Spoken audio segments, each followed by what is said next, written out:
Hello gang, Tattooed Biker here with you, and tonight I'm going to be sharing 3 real Sasquatch encounter stories.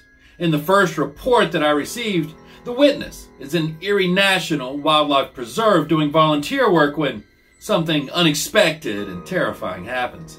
And in the second encounter, the witness is just making a run for the grocery store when she notices something very out of place. And lastly, I have a second-hand account from a woman who was hiking and camping in the Cascade Mountains. And during an assault on the trail, a Sasquatch intervenes. So better grab your boots because it's going to be a wild ride to Bigfoot country.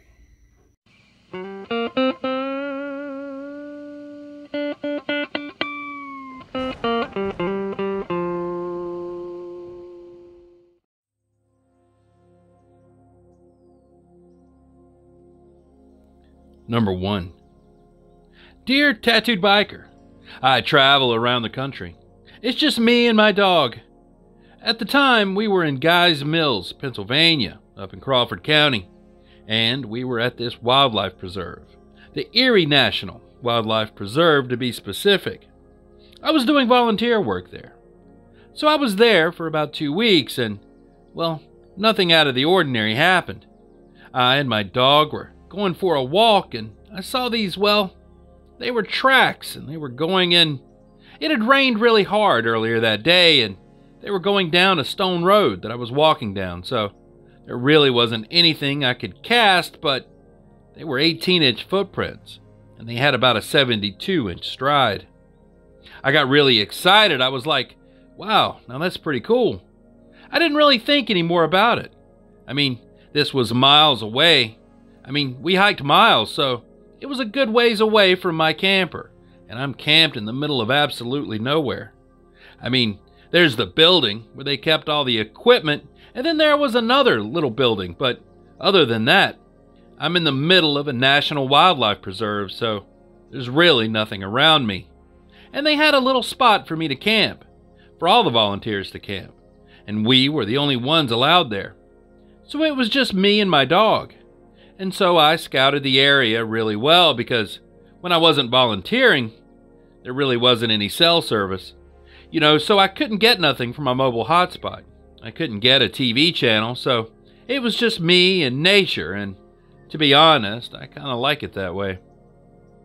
It was one night in late summer, so it was warm enough for me to have my windows open, and it was probably around 10 at night, and I was sitting there reading, and while I was reading, I started hearing people talking, but I couldn't understand what they were saying. And that caught my interest because, well, I'm in the middle of nowhere. And hearing people, in the middle of nowhere is more frightening than anything. So I stopped what I was doing and I listened.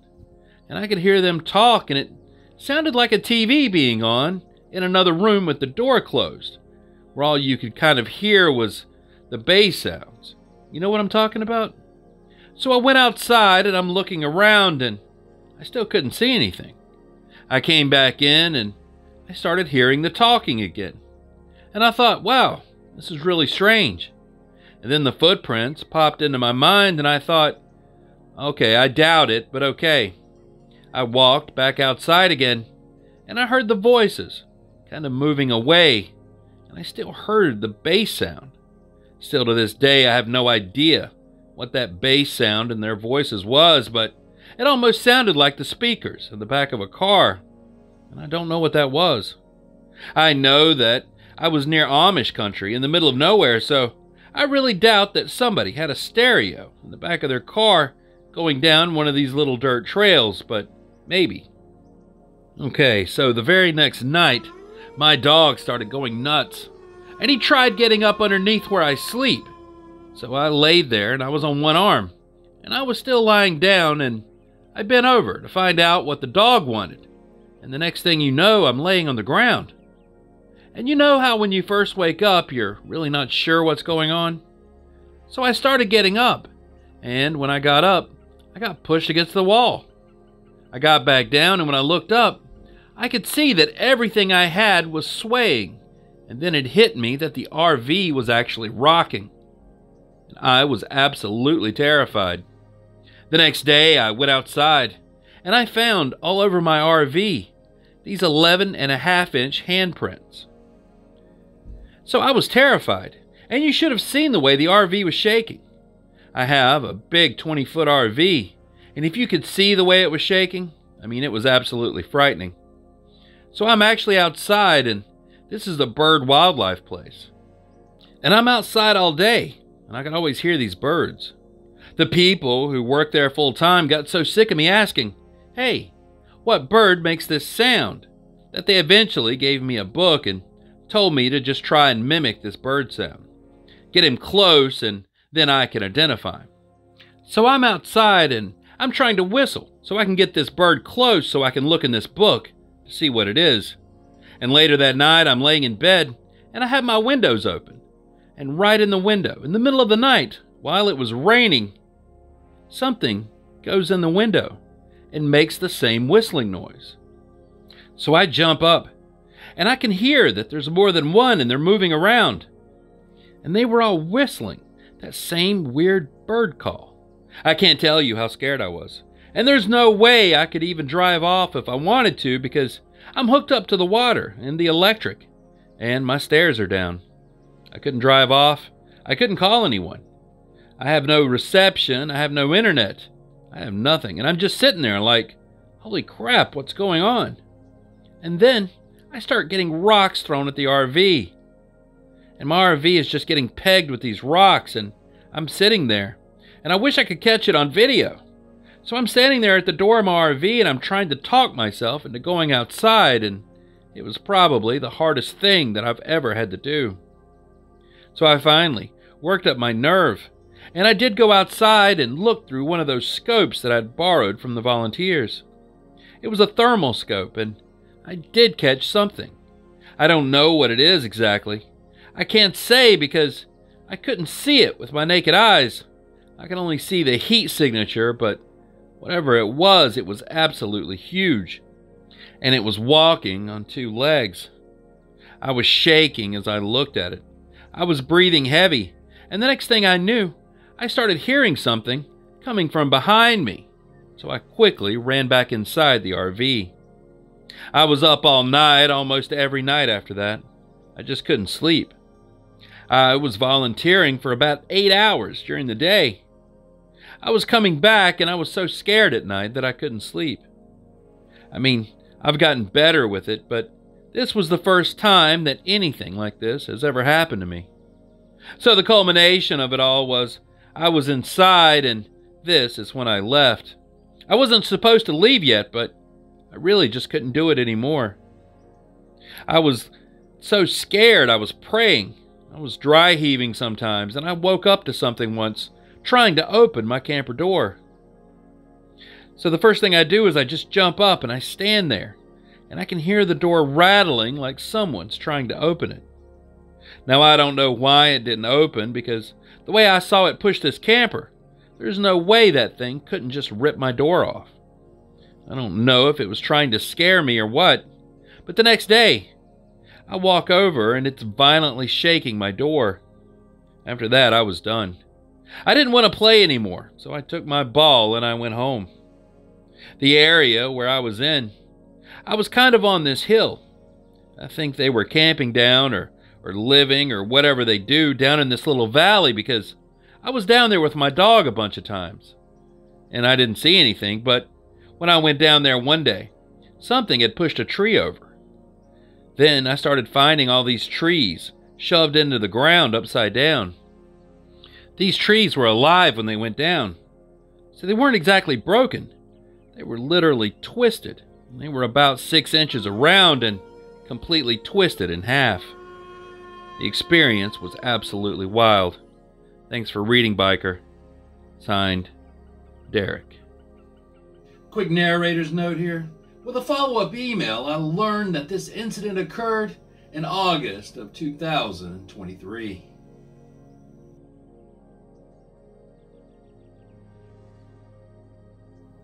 Number 2.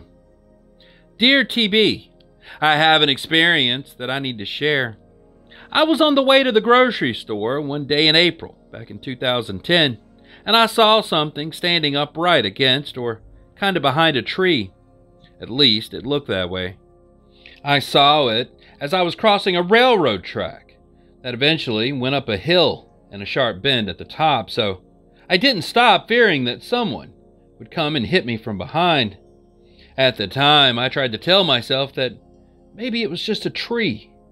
So when I came back from the store, whatever I saw wasn't there anymore, and now I just can't explain it.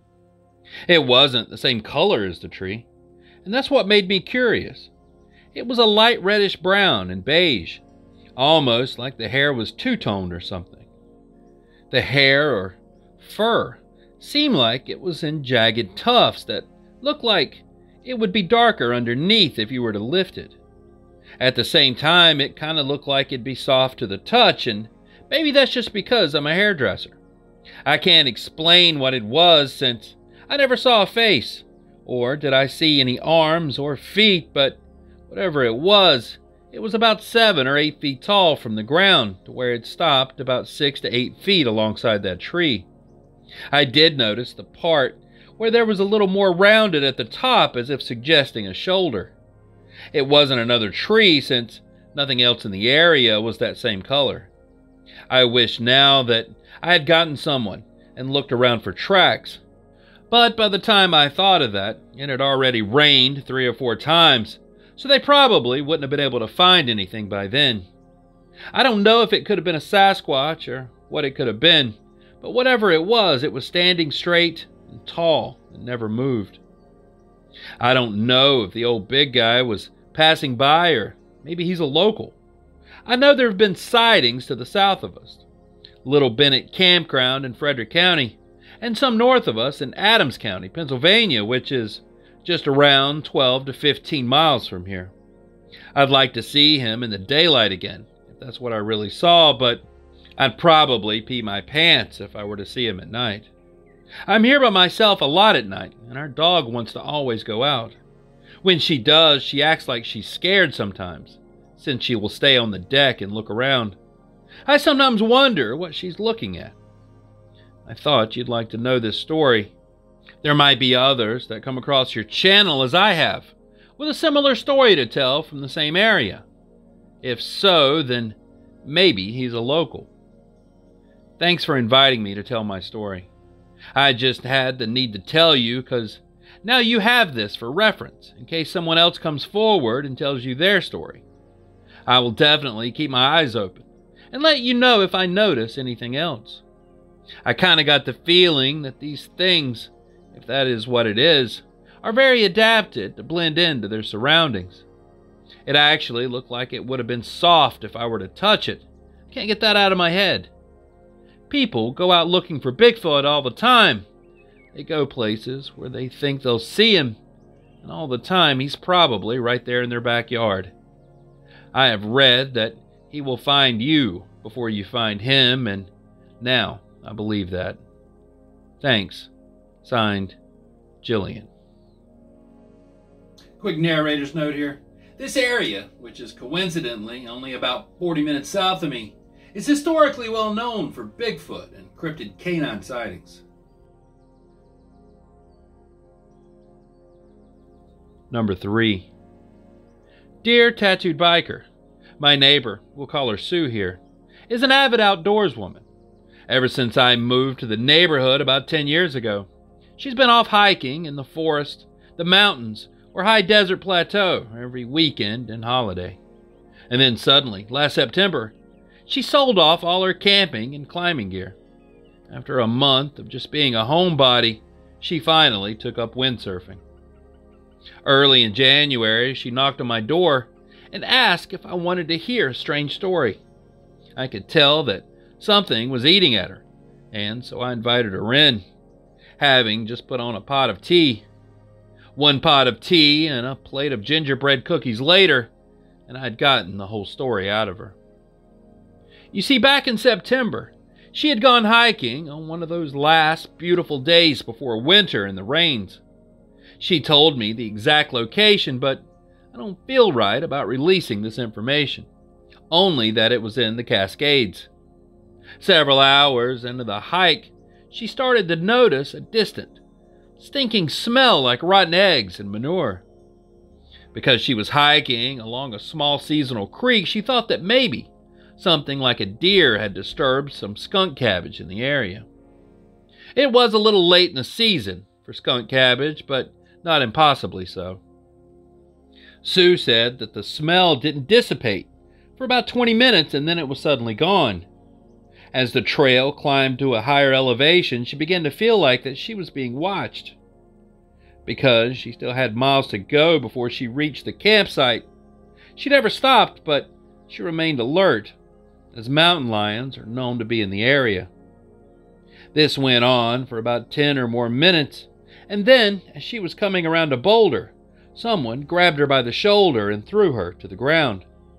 Stunned, and with the wind knocked out of her, she lay there for a moment, when a short fellow with facial tattoos and a machete threatened her and shouted at her in Spanish. We have a problem with gangs growing Mary Jane in the backwoods. Most of it was cleared up when Washington State and Oregon legalized recreational weed, but some gangs still grow it for the purpose of selling in Idaho. Sue doesn't speak any Spanish, but thought the guy was going to assault and kill her, given that he straddled her and grabbed her shirt, trying to rip it off her. That was when the most horrific roar came from the bushes. It was so loud that Sue said that she felt it reverberating deep in her chest. That was also when a tall, she initially placed it at about 10 feet tall, but later said it might have been only about 8 feet, and she was rather terrified at the moment. A really tall, hairy person grabbed the guy on top of her and threw him into the trees. Perhaps, needless to say, Sue didn't stick around. She ran back down the trail until she collapsed about an hour out from her car, by her estimation, from sheer exhaustion.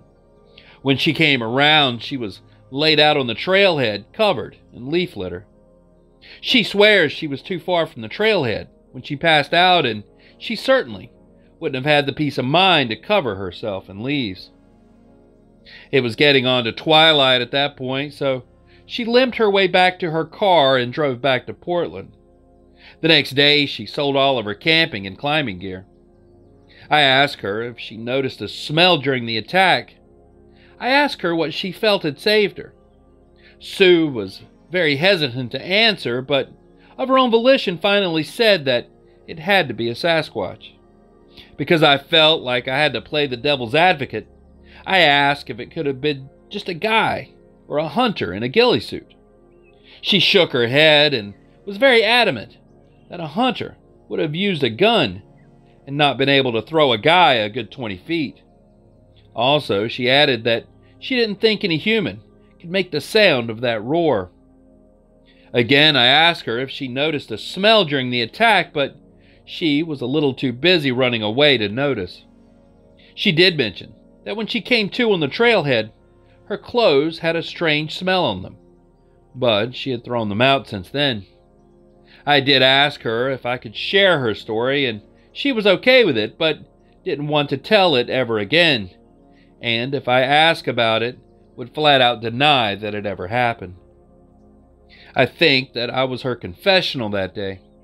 We're still on friendly terms, but I respected her request to never mention it to her again. She windsurfs almost every weekend now, but she refuses to go back into the forest. And to be honest, I really don't blame her. One last note, I emailed the county sheriff's office with details about the attack. Well, minus the rescue by Bigfoot. If the guy that attacked her was still out there and alive, then law enforcement needs to be aware that there's a marijuana grow near a campsite. Thank you for reading this. Signed, Anonymous. And there it is. All the Bigfoot reports and true encounter stories that I have for you tonight. So what did you think about these accounts? As always, I'm anxious to hear your thoughts and theories down in the comments below, but please, keep it respectful to the witnesses. And if you have an unexplained experience or a cryptid sighting that you would like to share, just send it to the email address in the description, and your story may just wind up in a future episode. Anyways, thanks for riding with me tonight. I really appreciate the company. And as always, stay curious, stay vigilant, stay safe, and I'll be seeing you on down the road a ways. Biker, out.